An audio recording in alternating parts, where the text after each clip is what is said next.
کہ یہ کفن ہل رہا ہے، تو وہ کفن کو جب ہٹایا نا تو کیا دیکھا، اس میت کے ارد گرد ایک سانپ لپٹا ہوا تھا اور اس میت کو ڈنگ ماری جا رہا تھا۔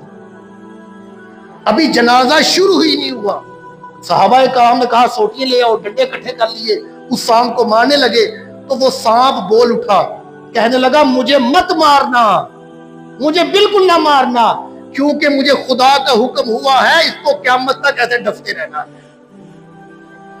صحابہ کرام نے سوٹیاں پھینک دی کہ سانپ بول پڑا ہے۔ جب سانپ کو زبان ہی آ گئی ہے تو کوئی نہ کوئی تو وجہ ہوگی۔ تو صحابہ کہنے لگے پھر یہی بتا اس کا کون سا ایسا عمل یہ کرتا تھا کہ جس کی سزا یہ ہے کہ ابھی قبر میں نہیں گیا تو اس کو سزا شروع ہو گئی ہے۔ تو وہ سانپ کو زبان میں سباب بولا کہ اس یہ 3 ایسے کام کرتا تھا جس کی وجہ سے اس کو یہ سزا مل رہی ہے۔ اب وہ دیکھیں نا کیا وہ ہم کام کرتے ہیں؟ 3 ایسے عمل کرتا تھا جس کی وجہ سے اس کو یہ سزا مل رہی ہے۔ پہلا عمل کیا کرتا تھا؟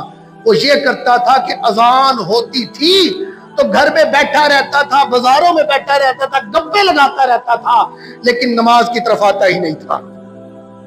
سب سے پہلا عمل یہ تھا کہ اذانیں تو ہوتی ہیں، محلوں میں بیٹھے ہوتے ہیں، یاروں کے پاس بیٹھے ہوتے ہیں، بازاروں میں بیٹھے ہوتے ہیں، دکانوں میں بیٹھے ہوتے ہیں، گپے لگ رہی ہوتی ہیں، لیکن جب اذان ہوتی ہے تو ہم سنتے ہیں، اس کے بعد پھر شروع ہو جاتے ہیں، لیکن نماز کی طرف نہیں آتے۔ وہ لاہور میں ایک بزرگ تھے نا، ان کی آنکھوں کا آپریشن ہوا، آنکھوں کا آپریشن کیا تو ان کی آنکھوں میں ٹانکے لگے، تو ڈاکٹر صاحب نے کہا بابا جی آپ نے نا سجدہ نہیں کرنا، نماز تو پڑھتے ہیں، سجدے میں نہیں جانا، اشاروں سے نماز پڑھ لینا، کیونکہ اگر 3 دن آپ نے سجدہ کرنے سے پرہیز کرنا ہے، کیونکہ اگر آپ سجدے میں گئے تو وہ ٹانکے جو ہے نا وہ ٹوٹنے کا خدشہ ہے، آپریشن خراب ہو جائے گا۔ بابا جی نے 3 دن جو ہے وہ اشاروں سے نماز پڑھی، سجدے میں تو نہ گئے لیکن 3 دن کھانا بھی نہ کھایا۔ گھر والوں نے کہا بابا جی ڈاکٹر نے سجدہ کرنے سے روکا ہے، آپ تو کھانا بھی چھوڑ دیا۔ فرمایا وہ جس کا میں سجدہ کرتا تھا، اب اس کا دیا ہوا رزق جب میں کھانے لگتا ہوں تو مجھے شرم آتی ہے کہ اس کے لیے میں اس کی بارگاہ میں سجدہ نہیں کر رہا، اب اس کا رزق کیسے کھاؤں؟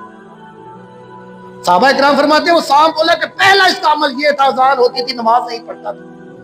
دوسرا عمل یہ تھا کہ اس کے پاس مال تھا، اس کے پاس دولت تھی، لیکن یہ رب کے رستے پہ نکالتا ہی نہیں تھا، زکوٰۃ نہیں دیتا تھا۔ یہ اس کا یہ کام تھا دوسرا جس کی وجہ سے کو سزا مل رہی ہے۔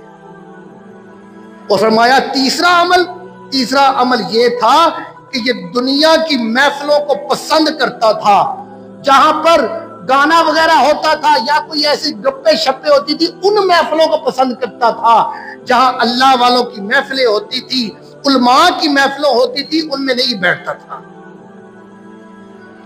اس لیے ان کو یہ سزا مل رہی ہے۔ اللہ فرماتا ہے یا ایھا الذین آمنوا اتقوا اللہ وکونوا مع الصادقین، فرمایا لوگو اللہ سے ڈرو، ایمان والو اللہ سے ڈرو اور سچوں کے ساتھ ہو جاؤ۔